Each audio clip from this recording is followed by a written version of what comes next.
Student, welcome to my channel student মেট।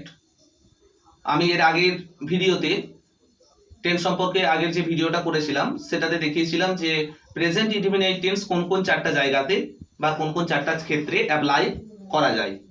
আশা করা যায় তোমরা সেই ভিডিওটা দেখেছো, বা যারা এই ভিডিওটাকে প্রথম দেখতে যাচ্ছ তাদেরকে আমি রিকোয়েস্ট করব যে তোমরা এই টেন্স সম্পর্কিত আমার প্রথম ভিডিওটা দেখবে, নয়তো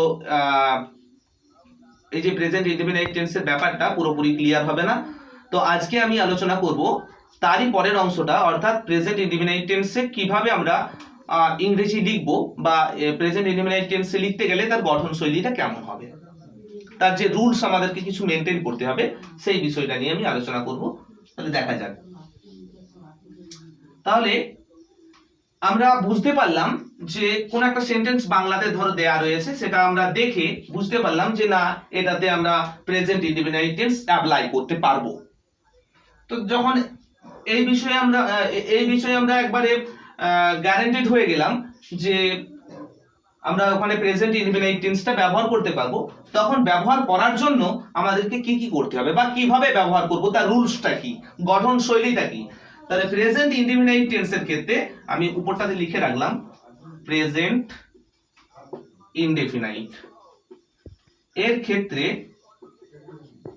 গঠন শৈলীটা কি হবে, স্ট্রাকচারের রুলসটা কি হবে। গঠন শৈলী আমি এখানে লিখলাম গঠন শৈলী, কিভাবে লিখবো আমরা একটা প্রেজেন্ট ইনডিফিনিট টেন্সে সেন্টেন্সকে কিভাবে লিখবো। মনে রাখবে, প্রেজেন্ট ইনডিফিনিট টেন্সে যদি কোনো সেন্টেন্স থেকে থাকে সেটাকে ইংরেজিতে লেখার জন্য যেটা আমাদেরকে করতে হয় সেটা আমি বলছি। তো একটা কথা আমার মনে পড়ে গেল যে আমরা অনেকেই করি কি, বাংলা ধরে ধরে ইংরেজি লিখতে চাই। এই জিনিসটা কিন্তু সম্পূর্ণ ভুল, সেটা আমি একবারে পয়েন্ট আউট করে দিচ্ছি। আমি এই জায়গাটাতে একটু পরেই আসছি, একটু ধৈর্য সহকারে দেখো যে আমরা কত বড় ভুল করতে যাই। বাংলা ধরে ধরে ইংরেজি লিখতে গিয়ে আমরা কত বড় ভুল করি, বা না জেনে যে ভুলটা করি এটা কিন্তু কোনোদিনই করা যাবে না। তার কারণ আমি একটু বুঝিয়ে বলছি। ধরো বাংলাটা আমি বললাম যে আমি ভাত খাই। এরপর ধরো আমি না বুঝেই যদি বাংলা ধরে ধরে ইংরেজি করতে চাই, তাহলে আমার লেখাটা এমন হবে। আমির ইংরেজি হয় আই, ভাতের ইংরেজি হয় রাইস, আর খাওয়ার ইংরেজি হচ্ছে eat. That is not correct. এটা কিন্তু ঠিক নয়। বাংলা বাক্যটা ঠিক আছে, কিন্তু ইংরেজি বাক্যটা কোনো মতেই এটা ঠিক নয়।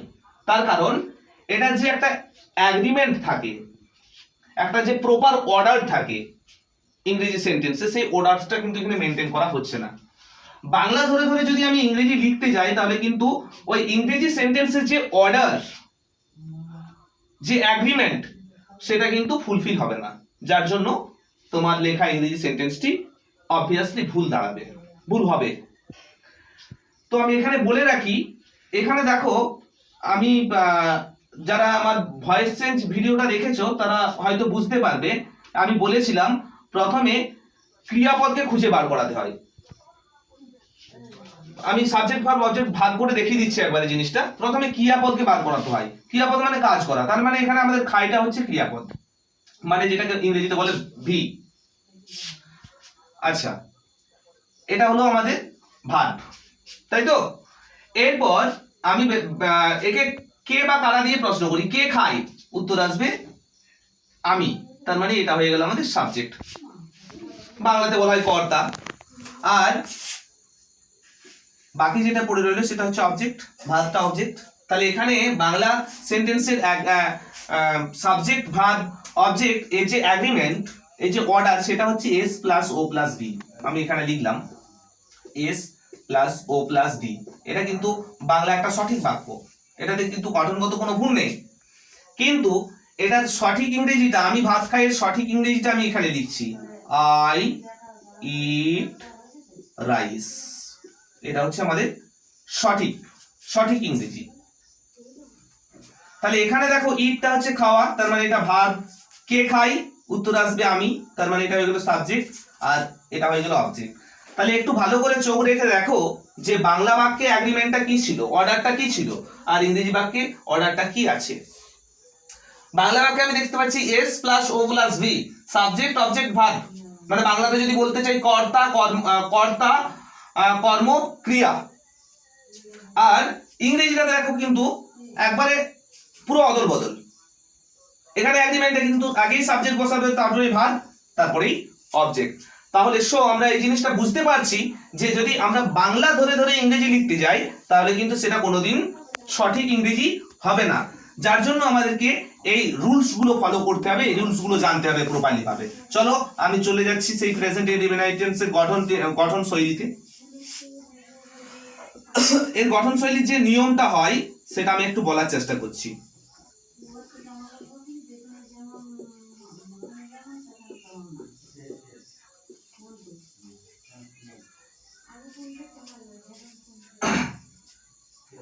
প্রথমে দেখো, প্রথমেই আমাদেরকে বসাতে হবে, প্রথমে সাবজেক্ট বসাতে হয়।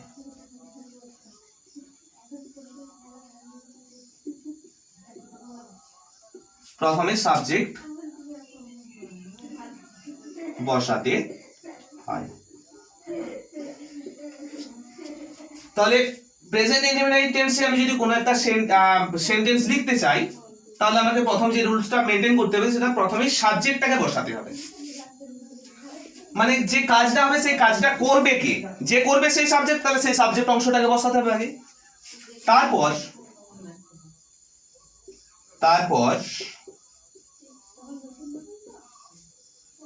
মূল ভার্ব, মূল ক্রিয়াপদ।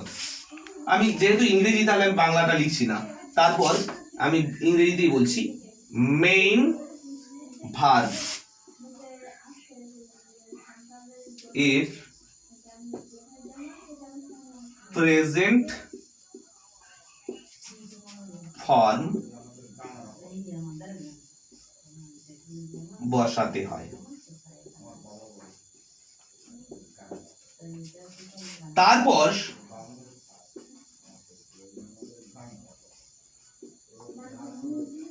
সাবজেক্ট যদি থার্ড পারসন সিঙ্গুলার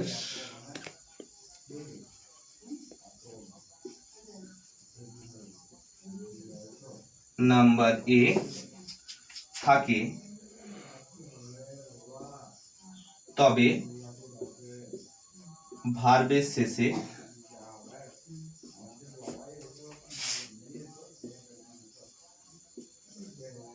এস বা ইএস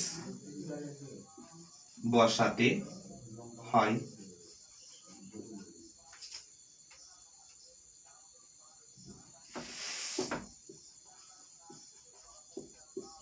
সবশেষে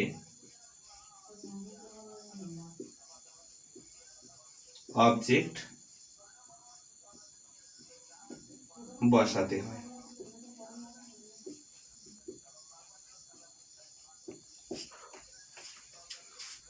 প্রথমে কি বসাতে হয়, সাবজেক্ট বসাতে হয়, তারপর মেইন ভার্বের প্রেজেন্ট ফর্মটা বসাতে হয়, তারপর সাবজেক্ট যদি থার্ড পারসন সিঙ্গুলার নাম্বারে থাকে তবে ভার্বের শেষে এস বা ইএস বসাতে হবে, আর সবশেষে অবজেক্ট বসাতে হবে।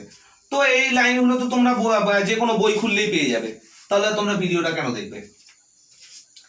এই জায়গাটা আমাকে ক্লিয়ার করে বোঝাতে হবে যে কোথায় কিভাবে কি হয়, সেই জায়গাটা আমি দেখো বোঝাচ্ছি। এবং এখানে তোমাদের আরেকটা প্রবলেম আসতে পারে, অনেকে বুঝতে পারবে না, হয়তো যাদের জানা নেই তারা হয়তো বুঝতে পারবে না।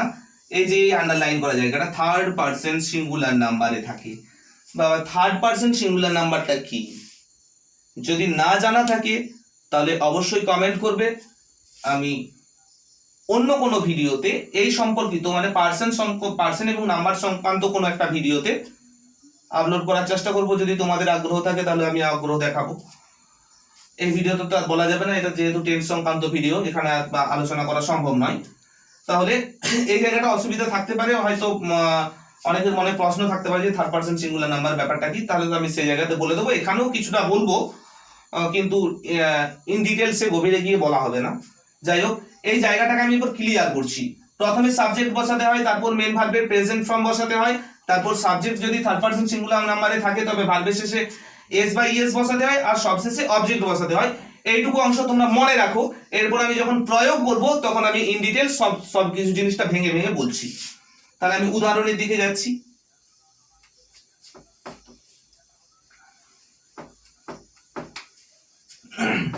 তাহলে প্রথমে আমরা সেই প্রকৃষ্ট উদাহরণটাকেই নিই। প্রেজেন্ট ইনডিফিনিট টেন্সের প্রকৃষ্ট উদাহরণ যেটা চিরন্তন সত্য ঘটনার একটা বলেছিলাম না যে সূর্য পূর্ব দিকে ওঠে, এটা একটা প্রকৃষ্ট উদাহরণ। প্রেজেন্ট ইনডিফিনিট টেন্স শেখাতে গিয়ে যে টিচার ওই উদাহরণটা দেবে না, মনে হয় যে, আমার কাছে মনে হয় যে তার প্রেজেন্ট ইনডিফিনিট টেন্স শেখানোর বিষয়টাই বৃথা। এটা অবশ্যই দেয়, প্রত্যেকটা টিচারই দেন। হ্যাঁ, যাই হোক, আমি সেই প্রথম উদাহরণটা দিয়েই শুরু করছি। এবং সত্যি কথা বলতে আমরাও যখন টেন্স শিখেছিলাম আমাদের শিক্ষক মহাশয়েরাও এই উদাহরণটাই দিয়েছিলেন এবং খুব ভালোভাবেই বুঝিয়েছিলেন। যাই হোক, তাদের হাত ধরে শেখা। সূর্য পূর্ব দিকে ওঠে, এটাকে আমি ইংরেজিতে লিখতে চাই। সূর্য পূর্ব দিকে ওঠে, তার মানে প্রথমেই আমার চিন্তা ভাবনা কোন দিকে গেল? সূর্য পূর্ব দিকে ওঠে, তার মানে এটা আগে উঠতো পূর্ব দিকে, এখন উঠছে পূর্ব দিকে, ভবিষ্যতে উঠবে পূর্ব দিকে। মিন্স সেন্টেন্সটা হচ্ছে চিরন্তন সত্য ঘটনা। আর চিরন্তন সত্য ঘটনা মানেই সেই আগের নিয়ম আমি মনে করবো যে এটা হচ্ছে প্রেজেন্ট ইনডিফিনিট টেন্সের মধ্যে পড়ে যাচ্ছে, আওতায় পড়ে যাচ্ছে। তাহলে যে সেন্টেন্সটা প্রেজেন্ট ইনডিফিনিট টেন্সে রয়েছে সেই সেন্টেন্সটাকে কিভাবে আমি প্রেজেন্ট ইনডিফিনিট টেন্সের মাধ্যমে মধ্য দিয়ে কিভাবে ব্যবহার করে কিভাবে লিখবো, গঠন শৈলীটা তো আমি বললাম। আমি পার্ট বাই পার্ট আবার বলে যাচ্ছি, তোমরা একটু মনে করার চেষ্টা করবে বা দেখার চেষ্টা করবে। যদি লিখে রেখে থাকো, দেখো কিভাবে লিখছি। তা আমি প্রথমেই বলেছিলাম যে সাবজেক্ট বসবে, তাহলে এখানে সাবজেক্ট ভার্ব অবজেক্ট কিভাবে ব্যবহার বার করাবে? প্রথমে ক্রিয়াপদটাকে খুঁজে বার করো। ওঠা, এটা হচ্ছে ভার্ব, ক্রিয়াপদ। একে কে বা কারা দিয়ে প্রশ্ন করো, কে ওঠে? উত্তর আসবে সূর্য, মানে এটা সাবজেক্ট। আর বাকি যেটা পড়ে রইলো সেটা হচ্ছে অবজেক্ট। তাহলে প্রথমে আমাকে কাকে লিখতে হবে? সাবজেক্টকে প্রথমে সাবজেক্ট লিখতে হবে, তো সূর্য। এটাকে তো আমি আর SURY লিখতে পারি না, সূর্যের একটা ইংরেজি কথা রয়েছে, সেটাকে আমরা লিখতে হবে। তাহলে সূর্য, সূর্যকে আমরা শুধু সানও লিখতে পারি না, তার কারণ আমরা শিখেছিলাম যে and এর ব্যবহারেতে যে সূর্য যেহেতু এটা এই বিশ্ব ব্রহ্মাণ্ডের একটি মাত্র জিনিস, তার জন্য তার নামের আগে অবশ্যই আমাদেরকে দা বসাতে হবে। যদি না বসাই তাহলে কিন্তু জিনিসটা ভুল। তাহলে সূর্যের ইংরেজি দা সান, বসিয়ে দিলাম সাবজেক্ট যেটা হলো, বসালাম। এরপর আমি কি বলেছিলাম যে ভার্বের মেইন ভার্বের থার্ড ফর্ম বসাতে হবে। তাহলে এখানে ভার্ব তো আমাদের ওঠা, চিহ্নিত করে দিয়েছি, আমি আইডেন্টিফাই করে নিয়েছি ওঠা। এবার ওঠার ইংরেজি হচ্ছে রাইজ। প্রত্যেকটা ভার্বেরই তিনটা করে ফর্ম থাকে, যেমন এই ভার্বটা হচ্ছে রাইজ, এটা হচ্ছে প্রেজেন্ট ফর্ম। পাস্ট ফর্মটা হচ্ছে রোজ, থার্ড ফর্মটা হচ্ছে রাইজেন, রাইজেন। তাহলে আমরা কোন ফর্মটা ব্যবহার করব? এটা প্রেজেন্ট, এটা পাস্ট, এটা পাস্ট পার্টিসিপল, মানে এটা first form, second form, third form. আমরা ভার্বের সব সময় প্রেজেন্ট ফর্মটা ব্যবহার করব এই ইনডিফিনিট টেন্সের ক্ষেত্রে। তাহলে এই ফর্মটা আমাদেরকে লিখতে হবে। তাহলে লিখে দিলাম ওঠার ইংরেজি রাইজ, এটা প্রেজেন্ট ফর্ম। এবং সঙ্গে সঙ্গে আমি আরো একটা কথা লিখেছিলাম যে সাবজেক্টটা যদি থার্ড পারসন সিঙ্গুলার নাম্বারে থেকে থাকে তবেই ভার্বের শেষে এস কিংবা ইএস বসাতে হয়। তার মানে তার অর্থটা দাঁড়ালো যে প্রেজেন্ট ইনডিফিনিট টেন্সে আমি যখন সেন্টেন্সটাকে লিখবো তখন সাবজেক্টটা লিখবো, সাবজেক্টে লেখার পর ভার্বের প্রেজেন্ট ফর্মটা লিখবো। ভার্বের প্রেজেন্ট ফর্মটা লেখার সঙ্গে সঙ্গেই আমি কিন্তু নজর রাখবো সাবজেক্টটার দিকে। তার কারণ কি? সাবজেক্টটা থার্ড পারসন সিঙ্গুলার নাম্বার হলে তবেই না এস বাই এস বসবে, নয়তো বসবে না। তাহলে আমাকে প্রেজেন্ট ফর্মটা বসানোর সঙ্গে সঙ্গে আমাকে নজর দিতে হবে সাবজেক্টের দিকে, যে সাবজেক্টটা কোন পার্সেন্ট আর কোন নাম্বারে আছে। তাহলে সাবজেক্টটা আমি দেখতে পাচ্ছি দাস অন সাবজেক্টটা থার্ড পার্সন আর সিঙ্গুলার নাম্বার। আমি আগেই বললাম যে নাম্বার সম্পর্কে যদি কোনো জ্ঞান না থেকে থাকে বা না বুঝে থাকো তাহলে সেটার জন্য তোমাদেরকে কমেন্ট করতে হবে। যাই হোক, আমি পরে ভিডিও করব সেটা নিয়ে। তো এটা আমি দেখলাম যে এটা third person singular number. Third person singular number আছে মানে ভার্বের শেষে এস বাই এস যোগ করতে হবে, এখানে এস যোগ হবে। এবার তোমাদের মনে প্রশ্ন থাকতে পারে যে স্যার কোথায় এস যোগ হবে আর কোথায় ইএস যোগ হবে, সেটারও একটা আলাদা ব্যাপার থাকে। এখানে এস বসে গেল, তাহলে দা সান রাইজেস, এই কথাটা হলো রাইজেস। কেন এস যোগ করলাম না, দা সান সাবজেক্টটা থার্ড পার্সন সিঙ্গুলার নাম্বারে আছে। তাহলে এতটা পর্যন্ত হলো। এরপর কি হবে, আমাদের যে অবজেক্ট পার্টটা রয়েছে সেটা বসাতে হবে। তাহলে পূর্ব দিকের ইংরেজি হচ্ছে ইন দা ইস্ট। কমপ্লিট। চিরন্তন সত্য ঘটনার উদাহরণ কমপ্লিট এবং লেখার নিয়মটাও কমপ্লিট। আমি আবার বলে দিচ্ছি, প্রথমে আমাদেরকে নিয়ম অনুযায়ী সাবজেক্ট বসাতে হবে, সাবজেক্টের পর ভার্বের প্রেজেন্ট ফর্ম বসাতে হবে, প্রেজেন্ট ফর্ম বসানোর সঙ্গে সঙ্গেই আমাকে সাবজেক্টের দিকে নজর দিতে হবে যে সাবজেক্টটা কোন পার্সন আর কোন নাম্বারে রয়েছে। যদি থার্ড পার্সন সিঙ্গুলার নাম্বারে থাকে তবে এস বাই এস বসাবো, নয়তো বসাবো না। তারপরে অবজেক্ট অংশটা বসাবো। তাহলে আরো তিনটা আমি উদাহরণ, যেহেতু চারটা ক্ষেত্র বলেছি তাহলে একটা ক্ষেত্রের উদাহরণ দেওয়া হলো, চিরন্তন সত্য ঘটনার উদাহরণ। এখন আমি তিনটে জায়গার উদাহরণ দিচ্ছি, তারপরে ভিডিওটা কমপ্লিট করব। তাহলে চিরন্তন সত্য ঘটনা যেটা সেটা হয়ে গেল। বর্তমানকালে সাধারণ একটা কাজ আমি বলি, তাহারা বিদ্যালয়ে যায়।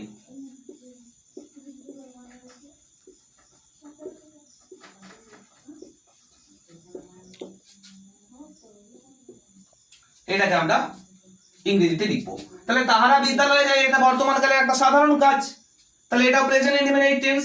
এবার এটাকে লিখবার জন্য আমাকে প্রথমে যে কাজটা করতে হবে, সাবজেক্ট ভার্ব অবজেক্টে ভাগ করো। তাহলে এখানে দেখো যাওয়া, এটা হচ্ছে ভার্ব, তার কারণে কাজ করা বোঝাচ্ছে। কে যায় বা কারা যায়, উত্তর আসবে তাহারা, তার মানে এটা হচ্ছে সাবজেক্ট আর এটা হচ্ছে অবজেক্ট। তাহলে প্রথমে আমাদেরকে নিয়ম অনুযায়ী সাবজেক্ট বসাতে হবে, তাহারা, এর ইংরেজি কি, দে। তারপরে কি বসাতে হবে, ভার্বের প্রেজেন্ট ফর্ম যাওয়ার ইংরেজি হচ্ছে গো, বসালাম। এবং গো বসানোর সঙ্গে সঙ্গেই আমি নজর দেবো সাবজেক্টের দিকে, কোন পার্সন কোন নাম্বারে রয়েছে। কেননা সাবজেক্টটা যদি থার্ড পার্সন সিঙ্গুলার নাম্বারে থেকে থাকে তাহলে তো আমাকে এখানে এস বাই এস যোগ করতে হবে ভার্বের সঙ্গে। তো এখানে এই ক্ষেত্রে আমরা দেখতে পাচ্ছি সাবজেক্ট আমাদের রয়েছে দে সাবজেক্টটা যদিও থার্ড পার্সন কিন্তু সিঙ্গুলার নাম্বার নয়। আমাদের ওখানে নিয়মটা কিন্তু শুধুমাত্র থার্ড পার্সন হলেই যে এস বাই এস বসবে এমনটা নয়, পার্সনটা থার্ড হতে হবে, নাম্বারটা সিঙ্গুলার হতে হবে, থার্ড পার্সন সিঙ্গুলার নাম্বার হতে হবে। কিন্তু এক্ষেত্রে আমরা দেখতে পাচ্ছি পার্সনটা, সাবজেক্টের পার্সনটা থার্ড কিন্তু নাম্বারটা প্লুরাল, সিঙ্গুলার নয়। তার মানে এখানে আমাদেরকে এস বাই এস বসানো চলবে না। মানে যে দুটো শর্ত, সেই দুটো শর্তই মিলতে হবে, থার্ড পার্সনও হতে হবে আবার সিঙ্গুলার নাম্বারও হতে হবে। দুটোর মধ্যে যদি একটা অ্যাবসেন্ট হয়ে যায় তাহলে কিন্তু এস বাই এস বসবে না। তাহলে এক্ষেত্রে আমাদের নাম্বারটা প্লুরাল আছে, তার মানে ওটা অ্যাবসেন্ট হয়ে গেল, আমাদের ক্ষেত্রে এস বাই এস বসবে না। তাহলে দে গো হয়ে গেল। এরপর আমাদের অবজেক্ট অংশ রয়েছে বিদ্যালয়ে। তাহলে দেখো বিদ্যালয়ে যাওয়ার জন্য বিদ্যালয়ের দিকে তো একটা গতি থাকে, বিদ্যালয়ে যেতে গেলে বিদ্যালয়ের দিকে তোমার যদি গতি না থাকে তুমি বিদ্যালয়ে পৌঁছতে পারবে না। তাহলে কি করতে হবে, যদি কোনো কিছুর দিকে গতি বোঝায় তাহলে তার আগে আমরা টু ব্যবহার করে থাকি, টু, তারপরে স্কুলটা লিখতে হবে।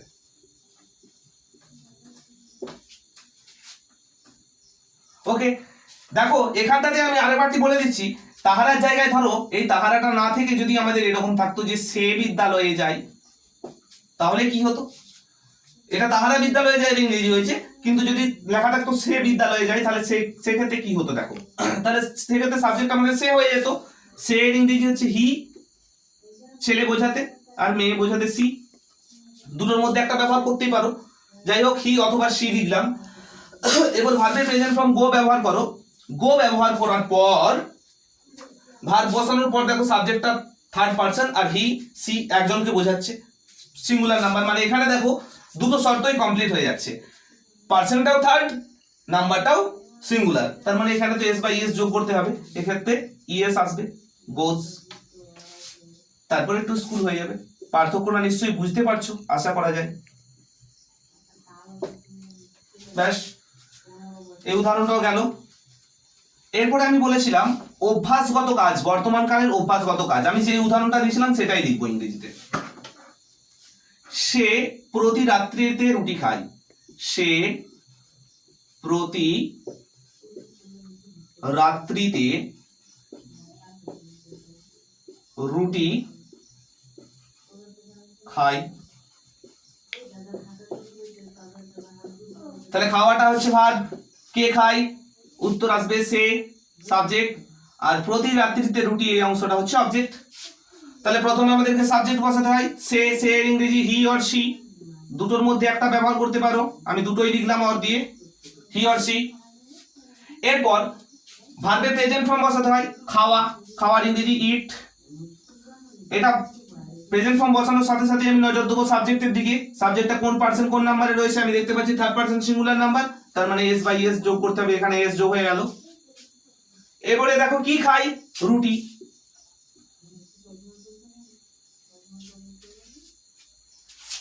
এভরি নাইট, প্রতি রাত্রির ইংরেজি হচ্ছে এভরি নাইট, ব্যাস কমপ্লিট হয়ে গেল। He or she it's read every night. 4 number যেটা আমাদের আর একটা উদাহরণ রয়েছে, অর্থাৎ ওই যে অতীতকালের ঐতিহাসিক ঘটনাকে বর্তমান কালে দাঁড়িয়ে উপস্থাপন করার কাজে যেটা ব্যবহার করা হয় ইনডেফিনিট টেন্স। তাহলে বললাম যে ভারতবর্ষ, ওই উদাহরণটাই দিচ্ছি, ভারতবর্ষ 1947 খ্রিস্টাব্দে স্বাধীনতা পায়।